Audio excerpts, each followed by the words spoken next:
Hi, my name is Megan Mason, and this is my Module 1, How Does Leadership Impact Academic and Non-Academic Activities and Barriers? A little bit about myself. This is my family. I have my husband, my 5-year-old, my 3-year-old, and then my 3-month-old. I grew up in a small town in Nebraska, but now I live in Kansas. Some more about myself. I got a bachelor's degree at McPherson College as a 6 through 12 social studies and special education. I was on the track and field team, Historical Society, RA, and Teachers of Tomorrow. I also got my driver's license endorsement from Fort Hays University. And my first job was at Pratt Skyline, where I was a 6 through 8 adaptive special education teacher, the junior high volleyball, basketball, and track coach, and high school coach. Then we moved to Colony, Kansas, and I joined the A&W Cooperative, and I was the 6 through 8 emotional and behavioral special education teacher in Chanute, Kansas. And I was also the Negotiable Community College track and field throws coach for 2 years. After a couple years there, I finally got the opportunity to work in the same school as my husband. So I came to Crest with the 6 through 12 adaptive education. While there, I also coached again, and I also started driver's education at that school, and I've done that for 3 years. But now my husband got his dream job in his hometown. So we are in Uniontown, Kansas. And this is my first year as a 7 through 12 special education teacher where I do Special Olympics. So going on to what the non-academic skills are, some examples are being able to be on time. Are we organized? Can they have the proper social skills? And being able to set goals. This is something that my kiddos are actually working on right now. And they set their own goals for themselves so that we can work on it throughout the year. Also, with IEP goals, we're always working on goals. These are important because career success and non-academic skills go hand in hand. Without these soft skills, you wouldn't be able to hold a job. And now, more than ever, we're seeing the fight of who's responsible to teach these from the home versus the school. So the importance of the non-academic skills are we have to stop assuming all the kids know the skills. We just can't do that anymore because their kids are coming to school and they're not being able to do these skills. We're finding that research saying a lot of low-income families, the stress of being able to financially support themselves, the kids start getting stressed. And that leads to poor attention spans, working memory, and even emotional regulations. And that's when we're seeing a lot of teachers starting to push kids, they need to be tested for IEPs, for disabilities, because maybe they are LD or BD. However, a lot of these kids aren't going to qualify because it's not that they're not capable, it's just because they haven't been taught. So that achievement gap is different. We must treat it like academic skills. So we have to teach the skill, we must model the skill, give the kids support and feedback, and then give them the opportunities to showcase that they can do that. The 4 C's of critical thinking, collaboration, communication, creativity. This is the keys to the success because without these 4, their soft skills would not be very successful for them in the real world. The importance of curriculum in the teaching is we must develop that curriculum. How can we teach these kids to be able to do these soft skills? And it's not because we're not incapable of doing it. It's just we need to have a good outline for these kids. Where do we start and where do we want to end? The impact that administrators, teachers, and students have with each other is the administration has to find that momentum, that curriculum, and the teachers can help with that, but the teachers have to buy in with it so that the students buy in with it. We must evaluate the curriculum, and this is an ongoing process. You can find the best curriculum out there and do it in your classroom and not like it, or maybe the kids don't like it. So we have to evaluate these. We have to look at the curriculum. We must look at the instructional strategies. And then does it have data? How can we collect data to reflect on that? The backwards planning model is pretty much where do we want to end, and we look at that goal. And then we take steps back. Okay, to get there, I have to do this. To get this, I must do this. And we keep going back. Identifying the learning goals, figure out where you want your students to be at a certain age and a certain time frame. Summative assessments, what can we gauge the students on to show that they're growing? Making sure there's lesson objectives and plans for the students to see. In my classroom especially, my kiddos are very driven with, what are we doing today? It has to be on the board, or they get very antsy and anxious. The jobs of the teacher is kind of like anything else. We must have that curriculum. We must promote citizenship so everyone is participating. Mediation, are we taking turns? And then being able to track progress for each student.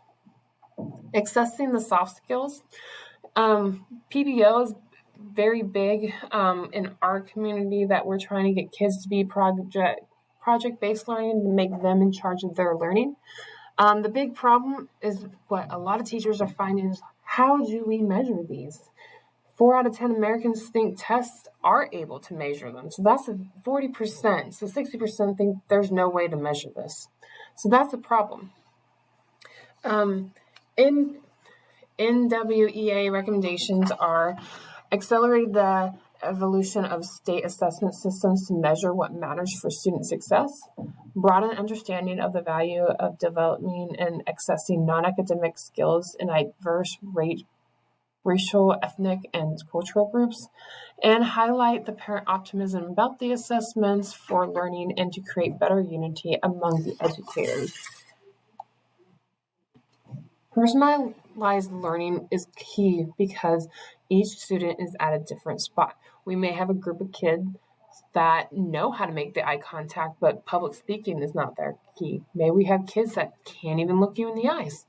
So we must align that with the future demands of what the careers are asking for out there. Maybe different careers path that the kids want to be are different soft skills they need. So those kids need to learn something different, focus on something different than another kid's perspective. That kind of ties in with the interest and the mastery of level, and then making sure the expectations of each soft skills are very clear to those students. COVID hit and technology is even bigger in the classroom than before. In our school, there's all the kids have Chromebooks. In the elementary, they all have iPads. Making sure that it's equal opportunity for everyone. So that means even in the lowest of income families, they have that support. They've made sure there's hotspots in the town. So if they don't have internet, they can go to this place for a hotspot to work on homework. And that's the huge gap we're trying to find in the education realm, is between rural, suburban, urban. Opportunities are going to be different, but we're trying to make it the same so they have access to everything. In our school, 3D printing has started coming around, and this is a great tool for students to learn because they're actively engaging. They have to problem solve, they're visualizing things, they can use their math skills, and they have to work together. 10 academic activities I see in our school are the Scholars Bowl, Math Club, National Society, Honor Society, Spanish Club, the Tech Program where they work with robots, Summer School, Spelling Bee, MTSS, and At Risk, After School Program that is more for tutoring, and then Forensics. My reflection over this is, how does my administration support these? They attend, they're involved, they're asking for data, they're asking for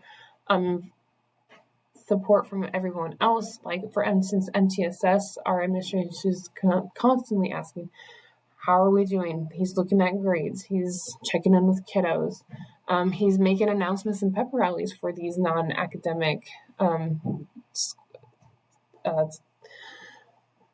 for these academic support groups. So like if our Scholars Bowls did a great job, he has a pep rally before and after their thing.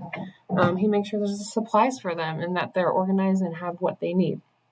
Some of my thoughts are, I don't think there is enough opportunities for everyone, so especially in the junior high. And I don't think staff attendance for these academic groups are very high.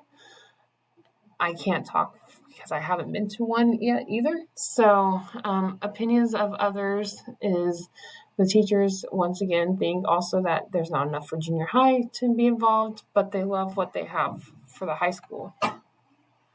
Attend non-academic activities are teammates, which is a mentoring program for community members and teachers to have and be paired up with a student.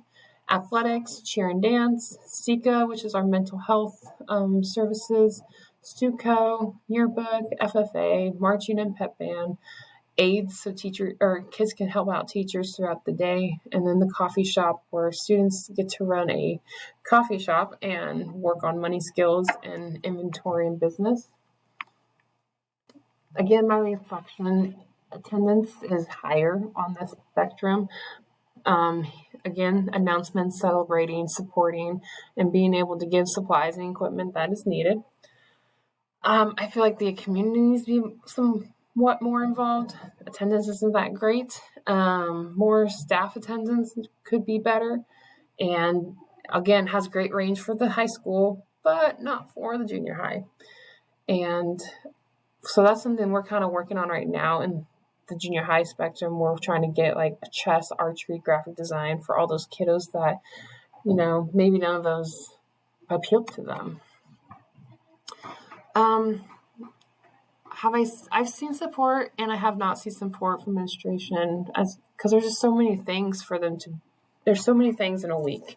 And I feel that's where it kind of gets hard, but there are some groups that get more support than others for attendance wise. Communication with the staff and students, that could be a little bit better. Just being able to know more about these programs. I think we do a good job of being able to supply computers, cameras, 3D printers. We have smart boards in our rooms. And again, we're using cash registers for our coffee shop. Some barriers are, as anybody has, funds, sometimes transportation, and then again, relationships, trying to bridge those students that don't usually talk to other people and being able to get them out of their shell. What needs developed on the academic, we are trying to work on MTSS and own my grades. This is where kids are working on getting off the F list and being eligible. I also would love to see a science club developed more. And then we don't have a FACS program anymore. Our family consumer sciences program is no longer, but I would love to see that come back. For non-academic, fine arts, I feel like we're kind of struggling there. Even though we have an art program, music program, I feel like it could be bigger. And then different interests for other kiddos, like I said, chess, archery, just to get some more of those going on here. So this assignment increased my knowledge of how leadership impacts academic and non-academic abilities, activities, and barriers by having me reflect on what I've experienced with the leadership's role and with academic and non-academic activities and how that affects the students. This assignment was relevant to my current learning by helping me understand where, as an administrator, I need to make sure I know what is available at my district. I needed to look to see if there are enough opportunities for all students to be a part of. And technology plays a role by involving teaching and learning by giving teachers and students to expand learning and the classroom walls. We can network with others from the outside of our community, visit places and students probably will never ever go, and opportunities that they would never get outside of school. The curriculum that my district is learning is in the process of being more technology rich by using eMints. This program is helping us use our new smart boards, Apple TVs, and the programs that go with them to help our students to be PVL. My personal reflection, after accepting my first administration position, I will meet with my superintendent and get a list of all the academic and non-academic activities that are in our district. I would then ask what criteria were for the students to be involved and how many students in each activity are participating versus how many are not.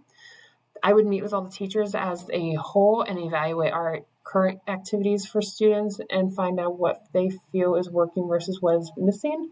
The community, I would send out a survey and let them know what we are currently offering and asking for suggestions and why they feel the activities should be considered or offered to our students.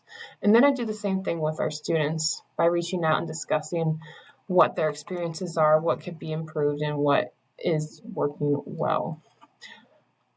And here are my resources. and I look forward to working with all of you. Thank you.